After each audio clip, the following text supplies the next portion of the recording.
இப்போ பார்த்தீங்களா இருந்தா இந்த எக்ஸலில் வந்து நாம் வந்து கணக்கு சம்மந்தமான விஷயங்களை செய்ய தானே எக்ஸல் பயன்படுத்துவோம். ஸோ கணக்கு சம்மந்தமான விஷயங்களை செய்கிறதுக்கு எக்ஸல் பயன்படுத்துவோம். அப்போ அக்கௌண்ட் சம்மந்தமான வேலைகளை செய்கிறதுக்காக நாம் எக்ஸல் யூஸ் பண்ணுறோம். ஸோ இந்த எக்ஸல் வந்து மைக்ரோசாஃப்ட் கார்ப்பரேஷன் அப்படிங்கிற நிறுவனத்தால் நமக்கு தந்த ஒரு சாஃப்ட்வேர் தான் எக்ஸல். இதே மாதிரிக்குள்ள எப்பலால் நமக்கு கிடைச்சிருக்கிற சாஃப்ட்வேர் வந்து நம்பர் அப்படிங்கிற சாஃப்ட்வேர். சரிதானே? இந்த அப்பாச்சி ஃபவுண்டேஷனால கிடைச்சது வந்து ஓப்பன் ஆஃபீஸ் கல்க் அப்படின்னு சொல்லுவோம். டாக்குமெண்ட் ஃபவுண்டேஷன் அப்படிங்கிற கம்பெனியால் நமக்கு கிடைச்சது வந்து லிபர் ஆஃபீஸ் கல்க்னு சொல்லுவோம். அப்போ ஒவ்வொரு நிறுவனமும் அவங்க வந்து சாஃப்ட்வேருக்கு ஒவ்வொரு பேரை சொல்லியிருக்கிறாங்க. இந்த சாஃப்ட்வேர்ஸில் நாம் ஆக டோட்டலாக செய்கிற வேலை கணித்தல் சம்மந்தமான வேலை. எக்ஸல் பயன்படுத்துறதனுடைய முக்கியமான நோக்கம் என்னன்னா இலகுவாக கணித்தலை செய்யலாம். அதாவது நம்பர் ஆஃப் அப்போ நம்ம வந்து 1000, 1,00,000, 10,00,000 அந்த மாதிரியான எண்ணிக்கையான கணித்தல் செயற்பாடுகளை வேகமாக செய்யலாம். அதுக்கான வரைவையும் நம்ம கொடுக்கலாம். அதை இலகுவாக ஏறு வரிசை இறங்கு வரிசை செய்யலாம். அதில் உள்ள தரவுகளை தேவையான மாதிரிகளை நாம் ஃபில்டர் பண்ணி எடுத்துக்கலாம். நாம் தரவை வழங்குவோமா இருந்தால் முறைவழியாக்கத்தின் விளைவாக நமக்கு கிடைக்கிற அந்த அவுட்புட் வந்து நம்பிக்கையானதாக இருக்கும். இதை நாம் பாதுகாத்து வைக்கலாம். இதை சேமித்து வைப்போமா இருந்தால் இந்த டேட்டாபேஸ் தரவு இன்னொரு தகவல் அல்லது தரவு முறைமை தரவு சேகரிப்புக்கு நமக்கு ஹெல்ப்பாக இருக்கும். இது எக்ஸலில் உள்ள பிரதான விஷயமா இருக்கும். ஸோ இந்த எக்ஸல் ஷீட்டை பொறுத்த வரைக்கும் நீங்கள் பார்ப்பீங்களா இருந்தால் இதை தான் வந்து இந்த பேஜ் லே அவுட்னு சொல்லுவோம். எக்ஸல் ஷீட்டுக்கான இடைமுகமாக இருக்கும், இன்டர்ஃபேஸாக இருக்கும். எக்ஸலுக்கான இந்த ஷீட்டை பார்த்தீங்களா இருந்தால் இந்த நாம் வேர்டில் பார்த்த அதே விஷயம் தான் இருக்கும். எக்ஸஸ் டூல் பாக்ஸ் இருக்கும், நேம் பாக்ஸ் இருக்கும், டைட்டில் பார் இருக்கும், ஹெல்ப் இருக்கும், கண்ட்ரோல் பட்டன்ஸ் இருக்கும், ஃபார்முலா பார்ஸ் இருக்கும், நிரல்கள் ஏன்னா அப்போ இந்த டேப்ஸ், இன்சர்ட், ஆக்டிவ் செல், ஹெட்டிங்ஸ், ஹொரிசானல், வெர்டிக்கல் ஸ்க்ரோல், ஹெட்டிங்ஸ், இப்போ அந்த ஃபார்முலா பார்ஸ் இப்படி நமக்கு எக்ஸல் ஷீட்டில் உள்ள நமக்கான இந்த இன்டர்ஃபேஸாக இருக்கும்.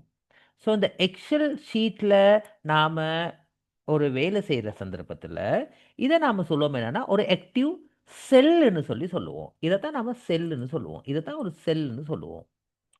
ஸோ இந்த செல்லை நாம் அட்ரஸ் பண்ணுவோமா இருந்தால் B3. ஸோ பின்னு சொல்கிறது என்னவா இருக்க போகுது? 3ன்னு சொல்கிறது ரோவாக இருக்குமா இருந்தால் பி அப்போ கொலமாக இருக்கும். ஸோ இந்த கொலமையும் ரோவையும் சேர்த்து தான் இதுக்கான அட்ரஸ் பண்ணுவோம் B3ன்னு சொல்லி.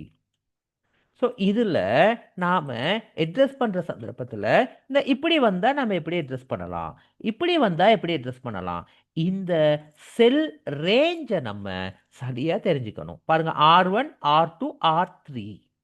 இதை நான் உங்களுக்கு ப்ராக்டிக்கலாக இப்போவே நான் செய்து காட்டுறேன்.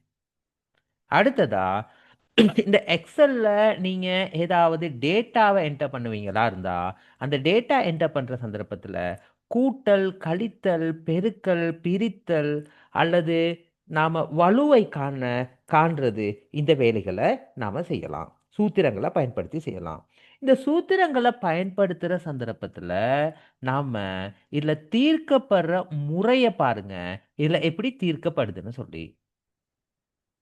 அப்போ இதில் பாருங்கள், இந்த குறிப்புக்குள்ளே உங்களுக்கு விஷயம் தந்திருக்கிறாங்க. அடைப்புக்குறி பயன்படுத்தப்படவில்லை எனின் சமமான மட்டத்தில் உள்ள பெருக்கல், வகுத்தல் ஆகிய செய்கைகளும் கூட்டல், கழித்தல் ஆகிய செய்கைகளும் சூத்திரத்தின் இடது பக்கத்திலிருந்து வலது பக்கமாக இருக்கும் ஒழுங்கில் தீர்க்கப்படும். ஸோ பிராக்கெட்ஸ் இருக்குமா இருந்தா முதலாவது பிராக்கெட்ஸ் தான் இல்லாமல் போகும். அதுக்கு பிறகுதான் மற்ற வேலைகள் நடக்கும். brackets இல்லாத சந்தர்ப்பத்தில் இடது பக்கத்தில் இருந்து இடது பக்கத்தில் இருந்து என்ன நடக்கும்? பெருக்கல் பிரித்தல் முதல் விஷயமாகவும் கூட்டல் கழித்தல் ஒரே சந்தர்ப்பத்தில் பெருக்கல் பிரித்தல் கூட்டல் கழித்தல் ஒரே சந்தர்ப்பத்தில் சொல்லி நமக்கு அந்த செயல் நடக்கும். இதுதான் இந்த எக்ஸலில் நடக்கிற ஃபார்மேட்டாக இருக்கும். ஸோ இந்த செயற்பாடுகளை நீங்கள் கட்டாயமாக செய்து பாருங்க.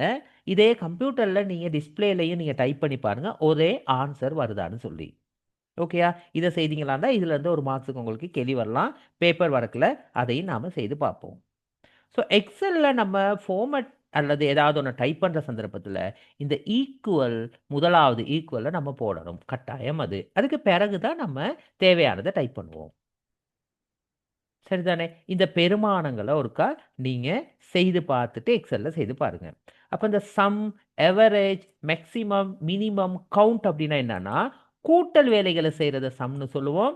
எவரேஜ்னா எத்தனை நமக்கான அந்த நம்பர்ஸ் இருக்குதோ அதுக்கான வெளியே நம்ம கூட்டி அந்த நம்பர்ஸ் எத்தனை கவுண்ட் பண்ணமோ அதால் நாம் பிரித்த மாதிரி தான் எவரேஜ் வரும். மேக்சிமம்னா நம்மளோட அந்த சார்ட்டில் இருக்கிற மிக அதிகூடிய பெருமானம், அதி குறைந்த பெருமானம் மினிமமாக இருக்கும். எத்தனை இருக்குன்னு சொல்லி நம்பர் ஆஃப் கவுண்ட் பண்ணி பார்க்குறது கவுண்ட்டாக இருக்கும். சரியா? இவ்வளோ தான் உங்களோட சிலபஸில் இருக்குது. இதனை மீறி எக்ஸாமுக்கு பாஸ் பேப்பர்ஸில் உள்ளதை டிஸ்கஸ் பண்ணுவோம். நாம் டிஸ்கஸ் பண்ணுவோமா இருந்தால் இல்லை கிளியர் ஆகலாம். இப்படி நீங்கள் செய்த பிறகு இதுக்கு பிறகா உங்களுக்கு கிடைக்கிறது என்னன்னா ஒரு சார்ட் முடிய என்ன நடக்க போகுது, ஒரு டேபிள் முடிய அதுக்கான சார்ட் ஒன்றை நாம் இன்சர்ட் பண்ண வேண்டி வரும். ஸோ இதெல்லாம் செய்கை முறையில் இருக்குது, அதை நான் உங்களுக்கு செய்து காட்டுறேன். ஸோ அந்த சார்ட்டை நாம் இன்சர்ட் பண்ண வேண்டி வரும். ஸோ அந்த சார்ட்டை நாம் இன்சர்ட் பண்ணுற சந்தர்ப்பத்தில் இதுக்கான என்ன மாதிரியான சார்ட் நமக்கு தேவை அப்படிங்கிறத பார்க்கணும். ஸோ இதில் பாருங்கள், நிரல் வரைபடம், சலாகை வரைபடம், கோட்டு வரைபடம், வட்ட வரைபடம், சிதறல் வரைபடம்னு ஒன்று இருக்குது. ஸோ இதில் இந்த சிதறல் வரைபடம் அப்படின்னு சொல்கிறது என்னன்னா கலப்பிடமான தரவுகளை ஒப்பிட்டு ஆராய முடியும். வட்ட வரைபடம் அப்படின்னா என்னன்னா விகிதாசார தரவுகளை ஆராய முடியும். மற்ற எல்லாமே பல தரவுகளை ஒரே பார்வையில் பார்க்கறது தான். சரியா? இவ்வளோதான் உங்களுக்கு எக்ஸலில் பார்க்குற விஷயம். ஸோ இப்போ நாம் ப்ராக்டிக்கலாக பார்ப்போம் எக்ஸல் எப்படி நாம் செய்யலாம் அப்படிங்கிற விஷயத்த. ஓகே தானே? ரைட். இப்போ நீங்கள் எக்ஸல் ஷீட் ஒன்று ஓப்பன் பண்ணுவீங்களா இருந்தா பாருங்கள். எக்ஸல் ஒன்றுனா ஓப்பன் பண்ணிட்டேன். ஸோ எக்ஸல் ஷீட் ஒன்று ஓப்பன் பண்ணிட்டேன்னா இருந்தா பாருங்கள், எக்ஸல் ஷீட் ஒன்று நான் ஓப்பன் பண்ணிட்டேன். ஸோ இதில் பாருங்கள், பிளாங்கான டாக்குமெண்ட் ஒன்று தேவை. ஸோ பிளாங்கான டாக்குமெண்ட் ஒன்று க்ரியேட் பண்ணிட்டேன். இப்போ உங்களோட ஒரு ஃபார்மேட் ஒன்று போடுவோம். அதாவது ஒரு கிளாஸுக்கான கிரேடை காண்ற ஆப்ஷன் ஒன்று போடுவோம். சரியா? பாஸ் பேப்பர் செய்கிறப்ப உங்களுக்கு பாஸ் பேப்பரில் வேறு கொஸ்டின்ஸ் தருவேன். ஸோ பேசிக்காக தேவை அதுக்காக இந்த விஷயத்தை நான் தரேன். ஸோ கிரேடை காண்றதுக்கு முதலாவது நம்பர். அப்போ முதல்ல பார்ப்போம். இந்த பாருங்கள் செல். ஸோ இந்த செல்லுக்கான அட்ரஸ் பாருங்கள், இந்த E4 காட்டுப்படுது. ஸோ இந்த செல் ரெண்டையும் செலக்ட் பண்ணுவானா இருந்தா இப்போ பாருங்க, E4ல இருந்து I4 வரைக்கும் பாருங்க ஈக்குவல் இதுல இருந்து E4ல இருந்து I4 வரைக்கும். ஸோ அதை பாருங்க, இடையில காலன் மார்க் வருது. ஸோ E4 to I4 இது இருக்கவே இன்னொரு செல்லை நான் செலக்ட் பண்ண இயலாது. பாருங்க, மற்றது தான் செலக்ட் ஆகும். இது இருக்கவே நான் இன்னொன்று செலக்ட் பண்ண இயலாது. அப்படி நான் இன்னொரு ஏரியாவை செலக்ட் பண்ணணுமா இருந்தா கமா சிம்போல் போட்டா செலக்ட் பண்ணலாம். பாருங்க, இந்த இன்னொன்று செலக்ட் பண்றேன். இப்போ பாருங்க, இந்த இப்படி செலக்ட் பண்ணுவேனா இருந்தா இதோ பாருங்க, B11ல இருந்து G18 வரைக்கும். இப்போ நான் இன்னொரு கமா ஒன்று போட்டால் எனக்கு தேவைன்னா இன்னொரு ஏரியாவையும் செலக்ட் பண்ணலாம். ஸோ இந்த கொலன் மார்க் போட்டால் அந்த ஏரியா முடிகிறது வரைக்கும் அதோட சேர்த்து இன்னொரு செயல் இன்னொன்னையும் நாம செலக்ட் பண்ணணுமா இருந்தா இன்னொரு ஆக்டிவ் செல்லை நம்ம செலக்ட் பண்ணணுமா இருந்தா அந்த செல் ரேஞ்சை கொடுக்க முதல்ல கமா போடணும். ஸோ இது உங்களுக்கு ப்ராக்டிக்கலாக எக்ஸாம் பேப்பர்லையும் நான் தருவேன், ஒன்று மாடல் பேப்பர்லையும் இப்போயும் நான் உங்களுக்கு சொல்லி தருவேன், பார்த்துக்கோங்க. ஸோ முதலாவது பாருங்கள், நான் நம்பர்னு சொல்லி டைப் பண்ணுறேன். அடுத்தது நேம்னு சொல்லி டைப் பண்ணுறேன். அடுத்தது அவங்களோட சப்ஜெக்டை டைப் பண்ணுறேன். சரிதானே? அப்போ சப்ஜெக்டுக்குள்ளே என்னென்ன வரப்போகுது, மெக்ஸ் பாடம் வரப்போகுது. மெக்ஸில் என்ன ரிசல்ட்ஸ்னு சொல்லி பார்க்க போகிறோம். மெக்ஸில் என்ன ரிசல்ட்ஸ். அடுத்தது ஐசிடி பாடம் பார்க்க போகிறோம். அடுத்தது இங்கிலீஷ் பாடம் பார்க்க போகிறோம். அடுத்தது ஹிஸ்ட்ரி பாடம் பார்க்க போகிறோம். அடுத்ததா மியூசிக் பாடத்தை பார்க்க போகிறோம். இப்போ இந்த பாடங்களுடைய கூட்டுத்தொகையை பார்க்க போகிறோம். Total marks. சரிதானே? இந்த பாடத்தின் எவரேஜை பார்க்க போகிறோம். அடுத்தது இவங்களோட ரேங்க் என்னான்னு சொல்லி பார்க்க போகிறோம். சரியா? இப்போ பாருங்க, நான் 1 2 3ன்னு போட்டுட்டேன். எனக்கு வந்து இந்த 6 பேரோட டீட்டெயில் வேணும். ஸோ இந்த 3ஐ செலக்ட் பண்ணிட்டு இதோ பாருங்க, இந்த பிளக் மார்க்கர் தான். இப்போ இதை நம்ம சொல்லுவோம் என்னன்னா நிரப்புன்னு சொல்லுவோம். வலது பக்கத்தில் கீழ் மூலையில் வச்சா ஃப்ரீ ஹேண்டில்.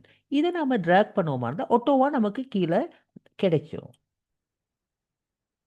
இப்போ மார்க்ஸை கொடுப்போம். சும்மா ஒரு மார்க்ஸ் ஒன்று கொடுக்குறேன். சரியா?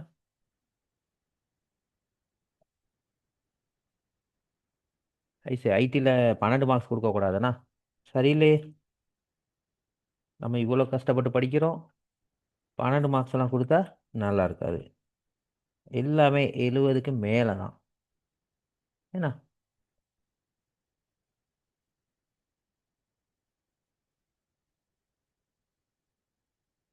இப்படி நாம கொடுக்குறோம்.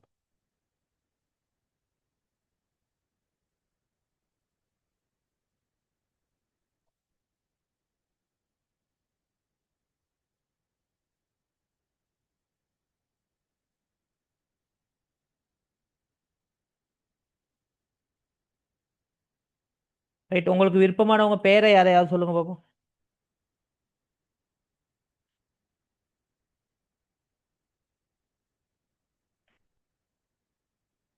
ஏதாவது பேர் சொல்லுங்க, விருப்பமான பேரை. தனுஷ். டான்ஸா? தனுஷ். ம்.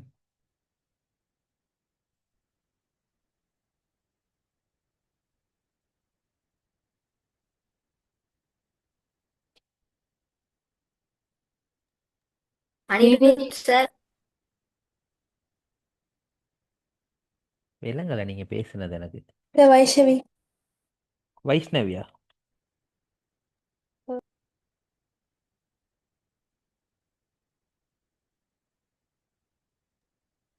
சார் அனிருத் லோகநாதன். சார். லோகான் போடுறவ என்னையும் மாட்டி விட்டீங்களே இடையில. பார்ப்போம் என்ன ரேங்க் வருதுன்னு. வேற யார் என்ன சொன்னது லோகநாதன்ட்டு? அவரை தான் போடணும், நாங்கள் நிற்கல.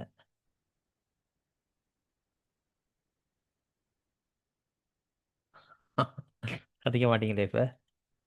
சொல்லுங்க, வேற ஒரு நேம் ஒன்று சொல்லுங்க ஏதாவது. அஜித். அஜித். ஓகே, பார்ப்போம் இப்போ. இப்போ பாருங்க, டோட்டல் மார்க்ஸை நான் காணணுமா இருந்தா ஈக்குவல் சிம்போல் சம்னு சொல்லி டைப் பண்ணிட்டேன். ப்ராக்கெட் ஓப்பன் பண்ணிட்டோம்.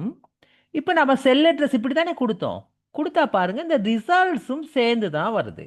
வரக்கூடாது. அப்போ என்ன செய்யணும்? இந்த இடத்துல கமா பண்ணிட்டு அடுத்ததை மட்டும் செலக்ட் பண்ணுவோமா இருந்தா ஓகே தானே. இப்போ செல் அட்ரஸ் டோட்டல் வந்துருச்சா நமக்கு. என்டர் பண்ணுவோமா இருந்தா பாருங்க, சம் வந்துடும். ஸோ ஒருத்தர் டோட்டலை கண்ட மாதிரி இருந்தால் போதும். ஸோ இப்படி நம்ம ட்ராக் பண்ணி விட்டா எல்லாத்தின் டோட்டலும் நமக்கு வரும்.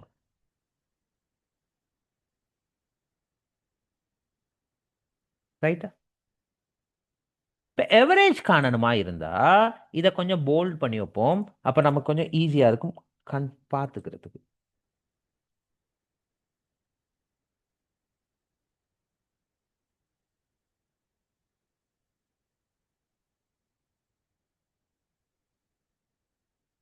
எவரேஜ் காணணுமா இருந்தால் அதே மாதிரி தான் ஈக்குவல் எவரேஜ்னு டைப் பண்ணுவோம். ப்ரெக்கெட் ஓப்பன் பண்ணுவோம். எந்த செல்ல இருந்து எந்த செல் வரைக்கும் கமா பண்ணிட்டோம். இது வரைக்கும் ப்ரெக்கெட் க்ளோஸ் என்டர். எவரேஜ் கட்டும். ஓகே. ஆஹா, நம்ம தான் ஃபர்ஸ்ட் ரேங்க்ல இருக்கோம் பாத்தீங்களா? ஓகேயா? எவரேஜ் கண்டுட்டோம். இப்ப பாருங்க, மேக்ஸிமம் அப்படின்னு சொல்றது. இப்ப பாருங்க, இந்த இது ஒரு செல், இது ஒரு செல். ஸோ இந்த ரெண்டுக்கும் இடையில தான் எனக்கு மேக்ஸ்னு வரணுமா இருந்தா செலக்ட் பண்ணிட்டு இதை நான் என்ன செய்யலாம்? இந்த அந்த பேஜ் லேஅவுட்ல போயிட்டு, சாரி, இந்த இந்த இந்த ரெண்டையும் செலக்ட் பண்ணிட்டு இதை நான் என்ன செய்யலாம்? சென்டர் பண்ணிக்கலாம். இப்ப நம்ம இந்த ஃபார்மேட் செல்ல நம்ம என்ன செய்யலாம்? நம்ம தேவையான மாதிரிகளை சேஞ்ச் பண்ணிக்கலாம். சரிதானே? அப்ப இதை நான் உங்களுக்கு இதை இதை கொஞ்சம் டிசைன் பண்ற விஷயத்த பிறகு நான் சொல்லித்தரேன். சரியா? இப்போதைக்கு நம்மட அஹ், இந்த வேலைகளை நம்ம பார்ப்போம். அடுத்தது, இப்ப பாருங்க, இந்த இந்த இவங்களோட டோட்டல் மார்க்ஸ், அதுல யாரு மேக்ஸிமம் மார்க்ஸ் என்னது? அப்ப பாருங்க, equal M A X bracket open. So maximum marks select பண்ணிட்டோம். என்ன பண்ணா இந்த 85 தான் மேக்ஸிமம்.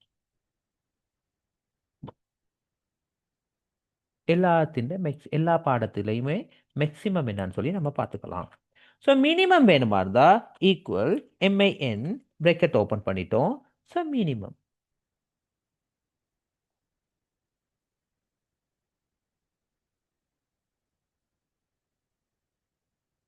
Okay, minimum marks.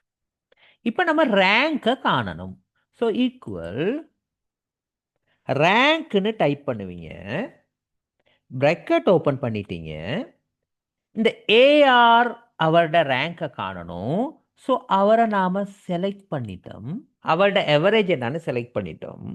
அவரோட எவரேஜோட மற்றவங்களோட எவரேஜை நம்ம ஒப்பிட்டு பார்க்கணும். ஸோ அப்போ கமா பண்ணிட்டோம். யாரோட? ஏஆரோட எவரேஜோட அஜித் வரைக்கும் நம்ம செலக்ட் பண்ணணும். இப்போ இந்த ஏஆர்ட எவரேஜ் 54.2னா விஜய்ட எவரேஜ் 52.2னா விஜய்ட ரேங்கை பார்க்குற சந்தர்ப்பத்தில் ஏஆர்ட எவரேஜ் என்ன, விஜய்ட எவரேஜ் என்ன, த்ரிஷாட எவரேஜ் என்ன, தனுஷ்ட எவரேஜ் என்னன்னு சொல்லி பார்க்கணும். இப்போ த்ரிஷாட எவரேஜை பார்க்குறப்ப ஏஆர்ட எவரேஜ் என்ன, விஜய்ட எவரேஜ் என்ன, த்ரிஷாட எவரேஜ் என்னன்னு பார்க்கணும். ஸோ அந்த அப்போ இந்த அஜித்தோட எவரேஜ் பார்க்குறப்ப ஏஆர்ட எவரேஜ் என்ன, விஜய்ட எவரேஜ் என்ன, த்ரிஷாட எவரேஜ் என்ன, தனுஷ்ட எவரேஜ் என்னன்னு சொல்லி பார்க்கணும்.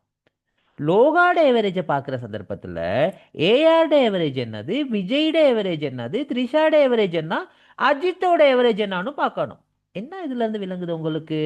இந்த 10 பேருக்கும் தனித்தனியா நம்ம ரேங்கை காண்ற சந்தர்ப்பத்தில் மற்ற 9 பேரோட எவரேஜுமே ரிட்டர்ன் வரணும், திரும்ப திரும்ப வரணும்.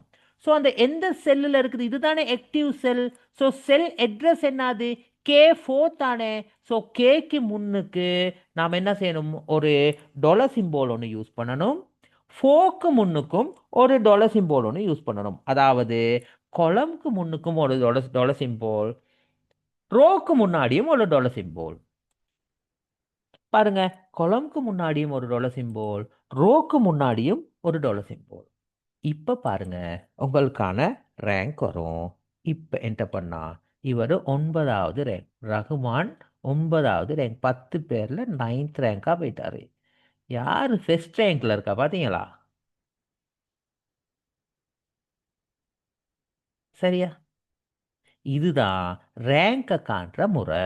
அப்ப டாலர் சிம்போல் தான் உங்களுக்கு கேள்வியா வரப்போகுது. ஸோ டாலர் சிம்போல் எதுக்கு யூஸ் பண்ணுவோம்? திரும்ப திரும்ப ரிட்டர்ன் வருமா இருந்தால் டாலர் சிம்போல் யூஸ் பண்ணுவோம். ஓகேயா? இப்போ ரிசல்ட்ஸ் எப்படி பார்க்கலான்னு பார்ப்போம். ஸோ ரிசல்ட்ஸ் பார்க்கறதுக்கான நோட்டை இங்கே போட்டுப்போம். இந்த நீங்கள் ஏதோ ஒரு மார்க்ஸ், என்ன மார்க்ஸ் நமக்கு தெரியாது தானே. ஸோ அந்த மார்க்ஸ் வந்து என்னவா இருக்கணும்?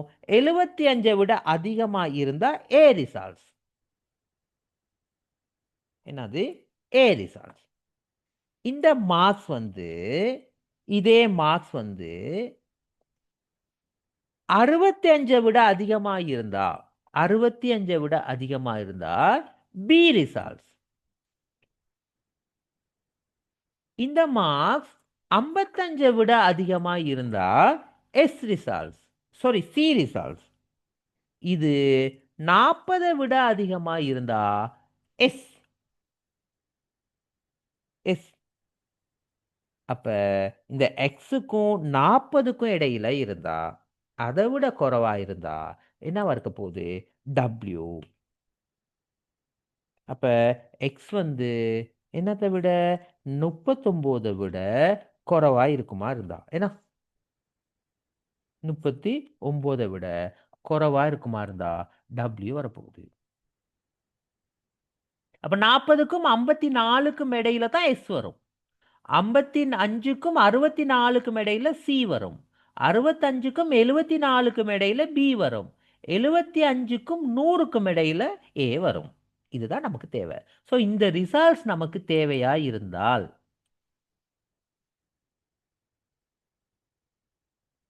சரிதானே? இந்த ரிசல்ட்ஸ் நமக்கு தேவையா இருந்தா என்ன செய்யணும்? ஈக்குவல் இஃப் கண்டிஷனுக்குள்ள பார்க்கணும். இஃப் பிரக்கெட் ஓப்பன் இந்த மார்க்ஸ் வந்து என்னவா இருக்கணும்? 75 விட அதிகமா இருந்தால் கமா என்ன ரிசல்ட்ஸ் வேணும்? ஏ ரிசல்ட்ஸ். ஸோ என்ன ரிசல்ட்ஸ் வேணும் அப்படின்னா நீங்க என்ன செய்ய போறீங்க? இத இன்வெர்டர் கமாக்குள்ள போட போறீங்க. முடிஞ்சிருச்சு ஒரு விஷயம். So comma. ஸோ இவரோட மார்க்ஸ் 75, ஒரு விஷயம் முடிஞ்சிச்சு, கமா பண்ணோம். இவரோட ஃபுல்லும் முடிஞ்சிச்சு, கமா பண்ணிட்டோம். இப்ப இதே வேலையை திரும்ப திரும்ப நாம செய்வோம். இஃப் கண்டிஷன் என்னது? 65 விட அதிகமா இருந்தா பி. இப்ப இதே வேலையை திரும்ப செய்வோம். இஃப் கண்டிஷன் 55 விட அதிகமா இருந்தா சி. இஃப் கண்டிஷன் 40 விட அதிகமா இருந்தா எஸ். அல்லது பி தானே, அதை நம்ம கொடுக்க தேவையில்ல. ஸோ அல்லது டபிள்யூ தானே, டபிள்யூ கொடுத்துட்டோம். இப்போ பாருங்க எத்தனை சந்தர்ப்பங்கள்ல பிரேக்கெட்ஸ் ஓப்பன் பண்ணினோம், அத்தனை சந்தர்ப்பங்கள் பிரேக்கெட்ஸை க்ளோஸ் பண்ணணும். ஸோ ஒரு தடவை ஏக்கு, பிக்கு, சிக்கு, எஸ்க்கு 4 தடவை ஓப்பன் பண்ணோம், 4 தடவை க்ளோஸ் பண்ணோம். என்டர் பண்ணுவோமா இருந்தா நமக்கான ரிசல்ட்ஸ் வரும். ஸோ என்ன நடக்கல? இஃப் தென் இதை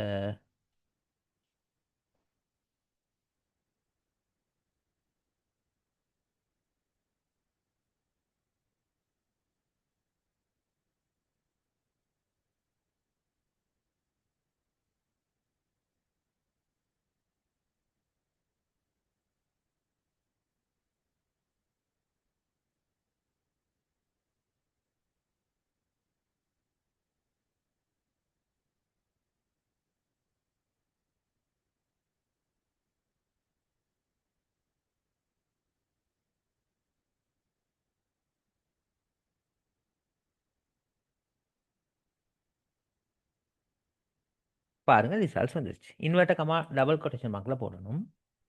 எஸ் வந்துருச்சு. ஸோ பாருங்க இப்போ மாற்றி பார்ப்போமா? மார்க்ஸ் 85 ஏ வருதா? 40 எஸ் டபிள்யூ வருதா? 40 விட அதிகமாக இருந்தால் தானே வரணும். வேணா 41 வந்தால் எஸ் வரும். 45 வந்தால் எஸ் வரும். ஓகேயா? எப்படியே வச்சுக்கோண்ணா. இதுதான் இந்த டேபிளை போடுற விஷயம்.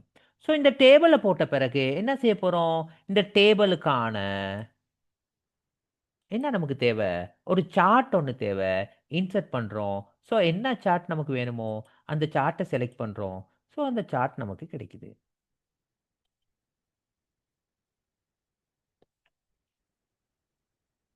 இந்த டேபிளை நீங்கள் செலக்ட் பண்ண பிறகு உங்களுக்கு இது சம்மந்தமான கண்டிஷன்ஸை கொடுத்து வச்சுக்கலாம்.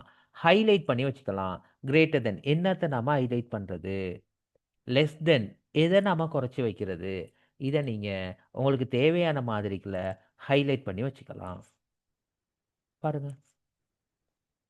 அப்போ இந்த டோட்டல் மார்க்ஸை நான் 500 விட அதிகமாக இருக்கிறத மட்டும் ஹைலைட் பண்ணி வைக்கிறேன். இல்லைண்ணா இப்போ 250 விட அதிகமாக இருக்கிறத ஹைலைட் பண்ணி வைக்கிறேன். அல்லது 300 400 விட அதிகமாக இருக்கிறத ஹைலைட் பண்ணி வைக்கிறேன். இதோ இப்படி நான் ஹைலைட் பண்ணி வைக்கலாம். சரியா? இது ஃபார்மேட்டுக்குள்ள நம்ம செய்துக்கிறது.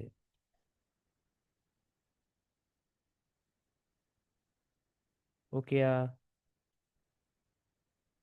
அப்ப இதுக்கு நீங்க சார்ட் தேவைன்னா, உங்களுக்கு தேவையான மாய்க்ல இதோ பாருங்க சார்ட்ட போட்டுக்கலாம். இந்த சார்ட் சம்மந்தமான சார்ட் டிசைனுக்குள்ள போயிட்டு எடிட் பண்ணிக்கலாம். ஃபார்மேட்டுக்குள்ள போயிட்டும் தேவையான மாய்க்ல நீங்க எடிட் பண்ணிக்கலாம்.